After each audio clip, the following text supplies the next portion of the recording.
এবার BJP minority থেকে আপনারা কতজনকে দিয়েছেন এবার আপনারা টিকিট?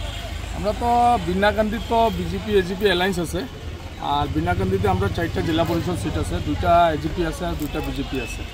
মোটামুটি এখন আমরা দেখা গেছে যে যেগুলা মানে মাইনরিটি মানুষ যে ধরনের বাইরে আইসি, সবাই বিজেপিকে ভোট দেবে বলে আশাবাদী আপনারা? নিশ্চয় নিশ্চয় বিজেপির প্রতি যে ধরনের আমরা নরেন্দ্র মোদী যে ধরনের কইছে যে সবকা সাথ সবকা বিকাশ নীতিরে এইগুলা জিনিস দেখিয়া মানুষগুলা মাইনরিটি মানুষগুলা মানে নরেন্দ্র মোদীর নেতৃত্বত আকৃষ্ট হইয়া, আর আমরা আসামের মুখ্যমন্ত্রী হিমন্ত বিশ্ব শর্মা দেবের নেতৃত্বত আকৃষ্ট হইয়া সবগুলা মানুষ মাইনরিটি মানুষ বাইরে আইসে। এখন সবে গম পাইছে এবার যে বিজেপির লগেই থাকতে লাগে।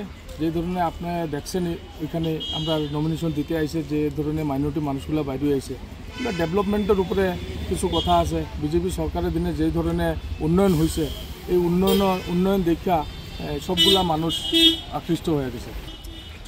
কাজ করছে, যথেষ্ট কাজ করছে, আসনি পাইছে, কাজ করছে। যে ধরনের মাইনরিটি এরিয়া বলে যে এরকম না যে মাইনরিটি এরিয়াতে বিজেপি সরকারে কাজ করে নাই। মাইনরিটির সবচেয়ে যেগুলো এরিয়া আছে, আনডেভেলপমেন্ট এরিয়া যেগুলো আছে, এগুলা ডেভেলপমেন্ট করছে।